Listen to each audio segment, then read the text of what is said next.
Assalamualaikum warahmatullahi wabarakatuh. Alhamdulillahirabbil alamin. Wassalatu wassalamu ala asyrafil mursalin wa ala alihi wa sahbihi ajmain. Wala haula wala quwwata illa billahil aliyil azim. Alhamdulillah, pada kesempatan kali ini kita akan meneruskan pembelajaran kitab Jami'ud Durus pada sesi kedua. Jadi pada pembahasan kedua ini kita akan membahas mengenai al-kalimah wa aqsamuha, yakni kalimat dan pembagiannya. Baik, menurut Syekh Mustafa Al-Ghulayaini, apakah yang dinamakan kalimat itu? Al-kalimatu hiya lafzun yadullu ala ma'na mufradin, yaitu sebuah lafaz yang menunjukkan kepada makna mufrad. Nah, perlu kita pahami bahwasanya kata mufrad di sini itu tidak sama dengan isim mufrad. Jadi mufradnya kalimat dengan mufradnya isim mufrad itu berbeda. Bagaimana cara kita membedakan? Baik, kita langsung ke contoh saja. Saya hapus untuk pengertian kalimat.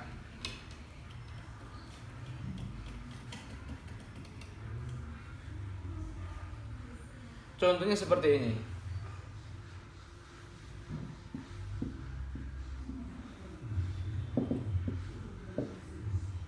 Al-ustadzu dan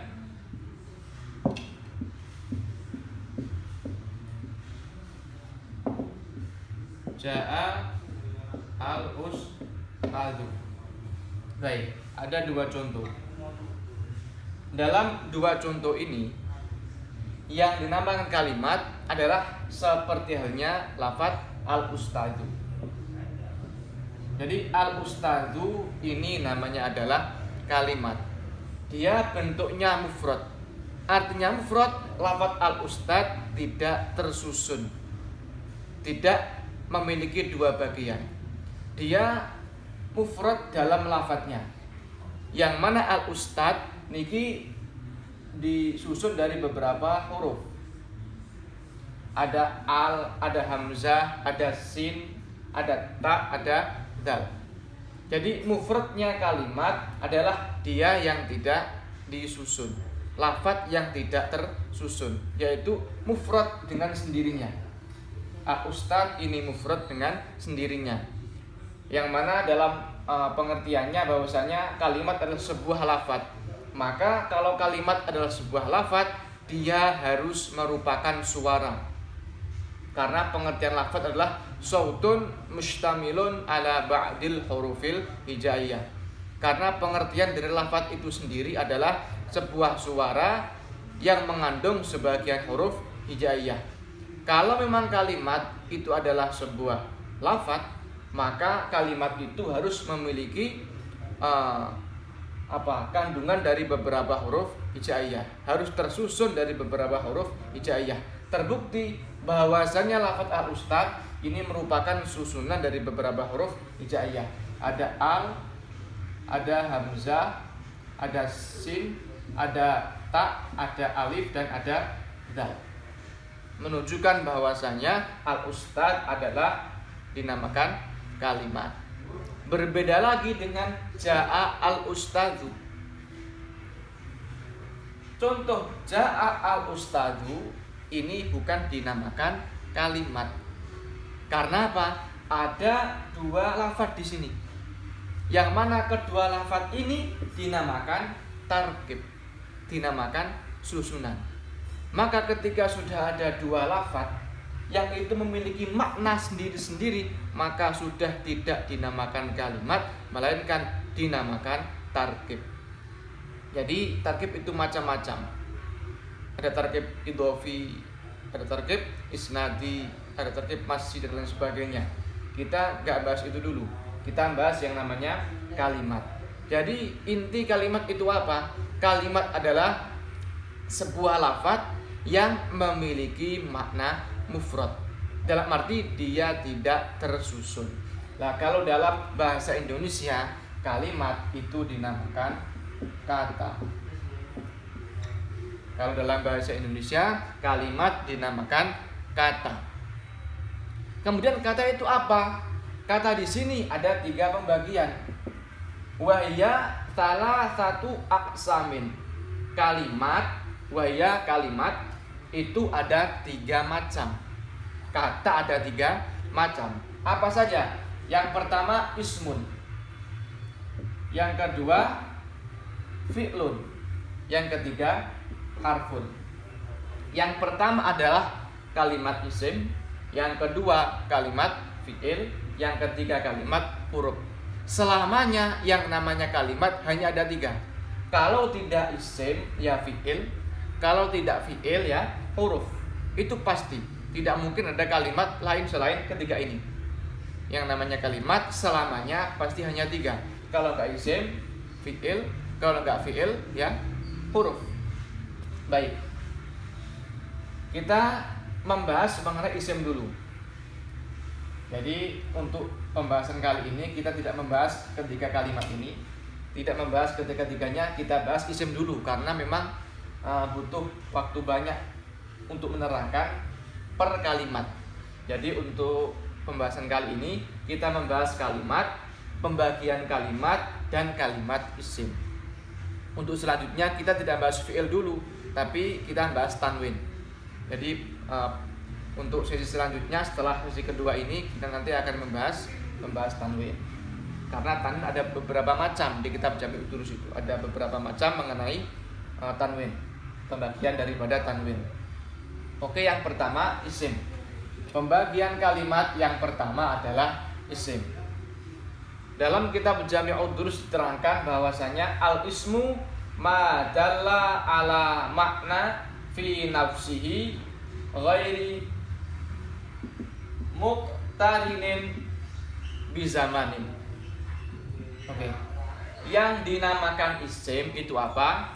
Yakni sebuah kalimat yang menunjukkan pada makna pada dirinya sendiri tanpa disertai dengan zaman.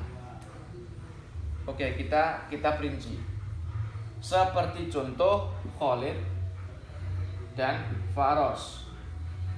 Contoh isim adalah Khalid dan Faros. Sesuai dengan pengertiannya bahwasanya isim adalah sebuah kalimat yang menunjukkan pada makna dirinya sendiri tanpa disertai dengan zaman. Semisal contoh Khalid, kita cari tahu dulu maknanya. Khalid itu maknanya apa? Oh, Khalid adalah nama seseorang. Faros maknanya apa?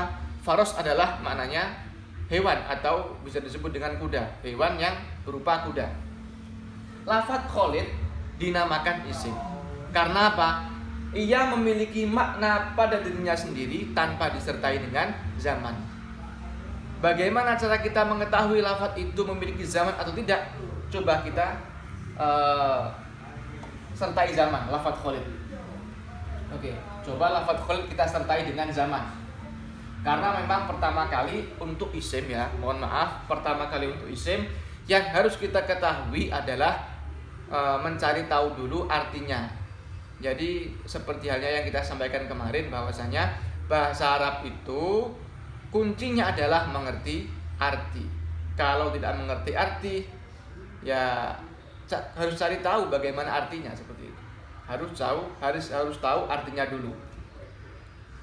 Oke, yang pertama lafadz Khalid. Khalidun. Lafadz Khalidun adalah kalimat isim. Ia diperuntukkan untuk nama seseorang. Coba kita kasih zaman pada lafadz Khalid. Karena memang pengertiannya adalah madalla ala maknan fi nafsihi ghairi muqtarinin bi zamanin. Coba lafadz Khalid kita kasih zaman. Zaman ada 3. Ada zaman madhi, ada zaman hal, ada zaman istiqbal. Oke. Coba kita kasih zaman lafadz Khalid. Madhi berarti maknanya lampau. Khalid kita gabung dengan lampau. Telah Khalid apakah pas? Jelas tidak pas. kita kasih zaman hal, yaitu sedang melaksanakan atau sekarang. Kita kasih zaman hal.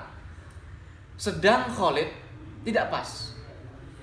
Kita kasih zaman istiqbal, akan datang atau akan dikerjakan. Kita kasih akan. Akan Khalid tidak pas. Menunjukkan bahwa Khalid adalah kalimat isim. Ia hanya memiliki makna pada dirinya sendiri tanpa disertai dengan zaman. Khalid tidak butuh zaman. Khalid itu Khalid, tidak ada kata-kata kapan Khalid, tidak ada kata-kata Khalid sudah atau belum, tidak ada kata-kata sudah atau belum. Khalid ya Khalid. Tidak perlu kita kasih ta'alluq, tidak perlu kita kasih ketergantungan dengan zaman. Coba lagi kita kasih contohnya. Faros, farosun, maknanya kuda. Oke, kita kasih zaman. Madi, lampau. Telah kuda, jelas tidak pas. Hal, sedang dikerjakan. Sedang kuda, tidak pas. Kita kasih zaman istiqbal, akan kuda, tidak pas. Menunjukkan bahwa kuda adalah kalimat isim. Oke, jadi coba kita cari sebanyak mungkin contoh yang itu tidak pas dikasih zaman, tidak pas dihubungkan dengan zaman. Ketika ada lafadz yang tidak pas digantungkan dengan zaman, tidak pas diberi zaman, maka lafadz itu adalah isim. Zaman itu apa? Waktu. Waktu hanya ada 3. Kalau tidak sekarang, ya besok. Kalau tidak besok, ya telah dikerjakan. Hanya ada 3 waktu itu. Madi, hal, dan istiqbal. Contoh lagi, kolam. Kolamun. Maknanya pena. Coba kita kasih zaman madi. Telah pena, tidak pas. Sedang pena, tidak pas. Akan pena, tidak pas. Menunjukkan bahwa kolam adalah kalimat isim. Oke. Kalau di artikan apa? Pendeknya, artinya kata benda. Apa itu kata benda? Kata benda adalah sebuah kata yang tidak membutuhkan zaman, tidak membutuhkan waktu. Orang tidak membutuhkan waktu, maka orang adalah isim. Sekolah tidak membutuhkan zaman, maka sekolah adalah sekolahan maksudnya. Sekolahan tidak membutuhkan zaman, maka sekolahan adalah kalimat isim. Matahari tidak membutuhkan zaman, maka matahari adalah kalimat isim. Jam, as-sa'ah, sa'ah tidak membutuhkan waktu, maka sa'ah adalah isim. Oke.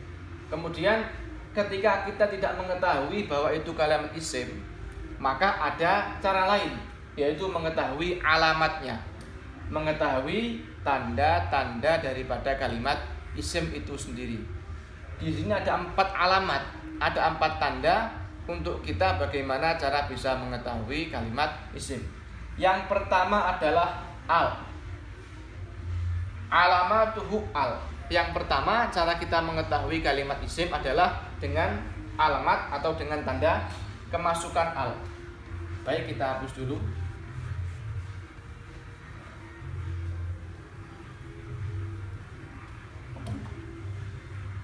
Kalau bahasanya al itu adalah kemasukan. Setiap kalimat yang kemasukan al, maka kalimat itu pasti dikatakan isim. Seperti contoh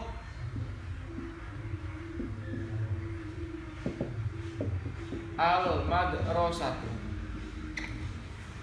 Pada lafaz al-madrasatu depannya ada al. Pasti madrasah ini adalah kalimat isim, adalah kata benda. Karena apa? Karena madrasah ini dimasuki oleh al. Maka ketika ada al yang ada pada depan kalimat, yang berada di awal kalimat, maka setelahnya pasti merupakan kalimat isim. Karena memang al selamanya pasti berada di depan kalimat, yang mana itu merupakan kalimat isim. Yang pertama adalah apa? Al. Selamanya ketika ada lafadz yang kemasukan al, pasti setelah al itu adalah kalimat isim. Contoh al madrasah. Yang kedua tanwin. Kita hapus dulu tanwin. Ketika ada lafadz yang mana lafadz itu menerima, bukan kemasukan ya. Kalau kemasukan di depan, kalau tanwin bahasanya menerima. Kalau ada lafadz menerima, tanwin di belakangnya. Karena hakikat tanwin itu pasti di belakang.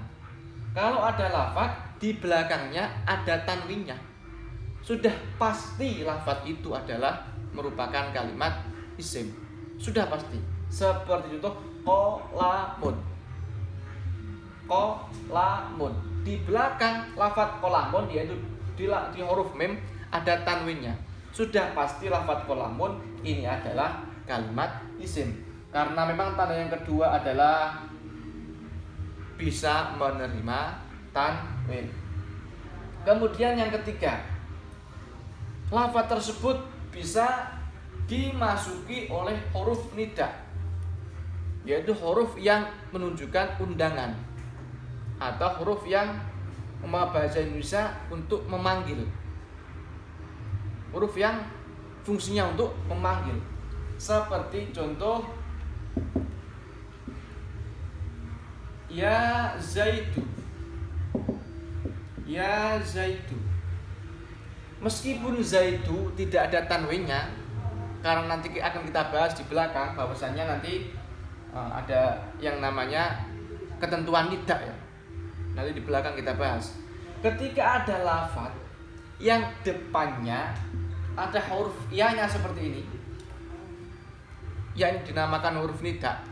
Ketika ada lafadz yang depannya ada ya-nya seperti ini, maka sudah pasti setelah ya itu adalah merupakan kalimat isim. Itu sudah pasti. Seperti yang sering kita dengarkan ketika Jumat. Contoh ya ma'asyiral muslimin, ya ma'asyiral muslimin. Maka ma'asyiral muslimin ini sudah pasti kalimat isim. Karena apa? Di depannya ada harfun nida, ada huruf yang digunakan untuk mengundang, memanggil, yakni huruf ya, ya ma'asyiral muslimin. Sudah pasti setelah ya itu adalah kalimat isim. Yang terakhir tidak sudah. Yang terakhir tanda daripada kalimat isim adalah bisa kemasukan huruf jar. Huruf yang tugasnya untuk mengecirkan ada 9. Min, ila, an, ala, fi, ruba, ba, kaf, lam. Ada 9. Adapun di jurumiyah tambahan huruf qasam itu memang tugasnya untuk mengecirkan. Jadi ada wawu, ada ba, ada ta, itu memang tugasnya untuk mengecirkan. Namun tidak masuk pada kategori huruf jar. Karena memang qasam itu tugasnya untuk apa? Untuk mengecirkan. Ada 9. Kita contoh saja untuk huruf min. Min. Kita beri contoh minal masjidi.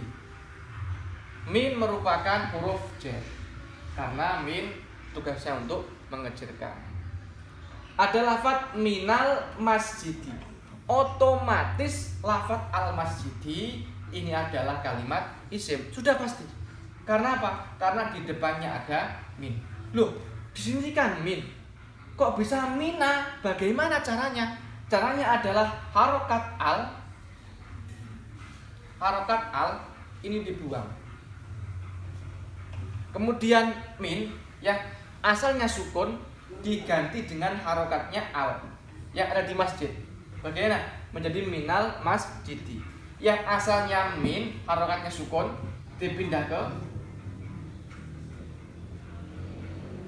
sini menjadi minal masjidi. Yang asalnya lafadz al, huruf al, harokat al di sini dipindah ke nun. Jadi bagaimana? Menjadi minal masjidi. Jadi ketika ada huruf jar, di sini kita contohkan min, ada huruf jar yang masuk pada kalimat, maka kalimat setelah huruf jar itu sudah pasti kalimat isim. Jadi pada kesempatan kali ini upaya kita adalah, tujuan kita adalah bagaimana kita mengetahui sebuah kalimat, kemudian mengetahui pengertian isim dan alamat-alamat daripada isim. Jadi isim itu mudah. Selama isim itu tidak cocok atau ada kalimat tidak cocok diberi zaman, maka kalimat itu pasti dinamakan isim. Kalau memang kita tidak disertai dengan alamat. Tapi kalau sudah ada alamatnya, baik al, tanwin, huruf ida atau huruf jar, sudah pasti lafaz setelahnya adalah isim. Tapi kalau tidak ada kalimat ini, tidak ada alamat ini, tidak ada al, tidak ada tanwin, tidak ada nida, tidak ada huruf jar, maka cara kita adalah harus mencari tahu artinya dulu. Kita cari tahu. Kalau artinya itu seperti apa? Contoh artinya kita cari tahu. Kita kan apa? Biasa membaca kitab kuning. Ada kalimat mim, sin, jim, dal. Ada kalimat mim, sin, jim, dal. Tidak ada alnya, tidak ada tanwinnya, tidak ada huruf nidanya, tidak ada huruf jarnya. Bagaimana cara kita mengetahui mim, sin, jim, dal itu adalah isim? Kita cari tahu dulu maknanya. Otomatis lafaz seperti ini kan kita sudah bisa baca. Masjid, oh masjid.